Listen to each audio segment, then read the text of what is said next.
No T-Squad.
Hot dog. We talk about arm talent all the time. When you're drafting these middle rounds, guys aren't You perfect, going but crazy, crazy. how much does the arm talent factor into his potential to succeed? I guess. Yes, My boy going crazy. yeah, I think his arm talent was probably Yo, the best in the draft as far as quarterbacks go. He can green what I like light. about his arm talent is, he can throw it on a rope, he can throw it long, he can throw with touch, he can change his speed on the ball, Okay, okay, and he can okay. deliver from different arm angles. The accuracy was fine. He needs to get better. His footwork needs to get better. Um, reading through his progressions needs to get better. There's a lot of things that need work, but physically, physically he has a lot of the tools. Um, but we all know that playing this position is a lot more than physical. Um, so that's why we spent some time with him, as far as Oh numbers and my projections and god. just trying to test the mental acumen of Boy this going position crazy. and try to get an idea of, how they think as a quarterback. And we would do that with anybody. I mean, we do that. I talked to multiple quarterbacks I'm on my rock during this star shit. process, and it was the same process with every one of them. And so Jacob did a nice job, and but like Chris said, there's Good D. still a long way to go. There's a long way to go, but we're happy to have him. Okay, Kevin Bowen for Chris. Chris, Okay, when you that look was. at the defensive line right now and Jabal being gone and being such a rundown guy for you in years past, do you think Danico or Taekwon could play out there, or how do you look at DN? Look, I mean, Danico, Muhammad, I love Danico and I love Muhammad. We still got Teray, we still got Vanagu. It's a good group. We still got Taekwon. I like our front. We got young players. They got to come on.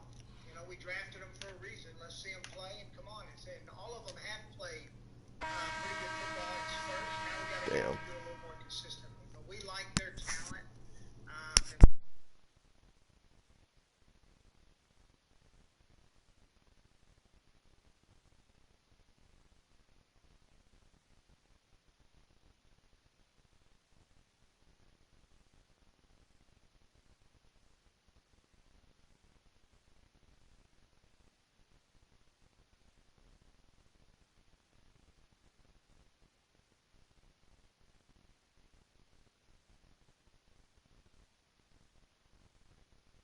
I'm on my In rock particular, star shit. the way it works is it's like this: the starting quarterback, it's his room, and we focus our Let's go. preparation Give me, on give the me, give me starter, Galaxy on getting Opal. him ready. Um, um, and then we take extra time. You know, Marcus will take 2019. extra time, Nick will take extra time, I'll take extra time, you know, with Chad, you know, with Jacob, you know, as the process goes, with those guys, we'll have additional meetings with them. But once we Fuck. get into training camp and we get full bore, I mean, it's, Fuck. you really got to get ready for the season. I've been And it's dropping all them. about getting Oh, the starting quarterback ready to play. And for us, that's Phillip Rivers. And so, but it's great for guys like Chad and Jacob to be able to take that all in and then follow up. And it's really engaging, really tight knit. You have to be. It's a tight room, and it's a lot of fun. Okay, Phil B. Wilson for Chris. Yeah, Chris, Jacob was asked about, among other things, desire at the combine. He gets picked today, Mort goes on TV and says, you know, work ethic, accountability, things that were red flags for other teams. How much is any of this a concern? Is it fair, unfair to question things like this about him? Well, I mean, I think it's a little unfair. You know, there's leaks, sources. Nobody wants to put their name on it. We did a lot of work on it. And he understands, I promise you, Jacob understands. You know, I've had a visit with him today when I called him. He understands the expectations that we have here. And I think y'all have seen. I mean, he's got to make the team. I don't know, 4th round pick. I mean, still got to make the team. Must have me here. So if he works and Must have me hits here. his potential, you know, he'll be on the squad. I mean, I don't think it's been any different any year I've ever been here. Okay, Quick, if I could follow real quick on something else. You're good with these follow-ups. I just, I'm sorry. That's all right. You always get your follow-up. That's all right. Well, I'm afraid I won't get back in. I made 2 more trades today, added 2 more players. Anything stand out about those moves or thoughts about boosting your draft class to 9 guys? Yeah, that's really good. Sometimes you want. I mean, I talk about this all the time. You know, you want as many darts at the board as you can have. And we think we acquired, you know, with those trade backs, we were able to get a couple Damn, extra bro. players He's actually nice. that we thought, you know, have a chance to really help us. We think Jordan Glasgow has got top special teams ability in this league. You know, he'll play linebacker for us, but Whoa. he's got a chance to be a really special core special teams player, and those are hard to find. And then also being able to, you know, acquire Rogers and Patman. Patman is a big wideout. We liked him. And then Isaiah Rogers, he's got rare speed. And he's an explosive returner, and he takes away the ball. So to be able to get those extra picks and have a chance to, we thought we were going to have a chance to acquire them, gave us the opportunity to do it. Thank you. Okay, Mike Wells for Coach Reich. Hey Frank, how you doing? Hey, Frank, how you doing? I want to ask you about Pittman at wide receiver. Obviously, you know, when you being an offensive coach and you look at what you had at the wide receiver spot between T.Y. and Ferris and Zach, just how you envision using a guy of Pittman's caliber in your offense. Yeah, we're very excited about getting Michael Pittman now. I mean, like Chris said, this was a team effort, but he was a guy who I think there was really strong consensus on by everyone in the room from day one. This was a guy that we had targeted.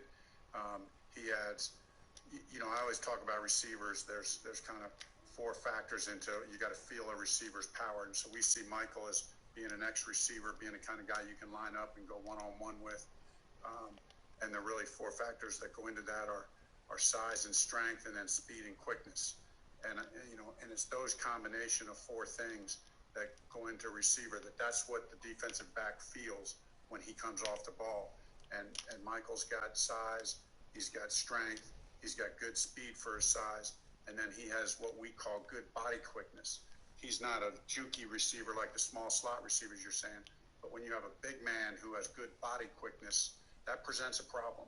And then he has very excellent ball skills. really good feet for a big man. Sometimes you get a big man and they win one-on-one matchups just by out-muscling people. You know, Michael has good enough feet and good enough technique and skill that he's a good route runner. So, you know, we think that he can develop. You know, it usually takes receivers a little bit of time, but we think he has the maturity and the skill to develop probably faster than most. But it still will take some time. But we're excited about that. You got to have guys, you know, like a T.Y. Hilton, who you know can be your dog. He can be your guy, your go-to guy. And Michael needs to develop into that for us. That's our hope. That's our vision for him. Okay, we'll go a few more. Mike Chappell for Chris Ballard. Chris, you made it clear last August that sometimes your best plans go astray all of a sudden with a quarterback retiring. So much after you draft a quarterback, even in 4, that all of a sudden you're going to dump Jacoby Brissett. As you sit here, I mean, do you envision him being your backup next year? Yeah. And for what reason? Because you need a proven one. Yeah, because we think he's a starter in the league. I mean, Jacoby's continuing to get better, and he'll continue to get better. And everything Jacoby stands for is what we believe in. He's a great teammate. He's a freaking works his tail off, and he's performed. I know Jacoby has taken some hits, but some of them are unfair. And look, maybe some of them are unfair by me too. I might not use the right words at times. I think y'all all understand how I feel about this young man, but he's a special kid. He's a valuable member of the Colts, and we're lucky to have Jacoby Brissett. Hey, Joel Erickson for Coach Reich. Hey Frank, you've had a running back by committee before. How confident are you in your ability to use both Jonathan and Marlon and Naheem and Jordan and all these guys you guys have at running back? Yeah, really confident. And you're right, Joel. We do it by committee. You know, I think sometimes you do it by committee, but everybody has their emphasis. You know, everybody knows Naheem is kind of our go-to scheme-up pass guy. We do some unique things with Naheem. You know, Jordan has been our number 2 back, but and he's done a very good job. You know, now with Jonathan into the mix, you know, I really envision, you know, that it'll be Jonathan and Marlon really being that 1-2 punch. They're really being a 1-2 punch. When you look at good teams over the years, it's a long season, it's a grind, and when you run the ball as much as we run it, it's really good to be able to change that up. And I think their styles will really complement each other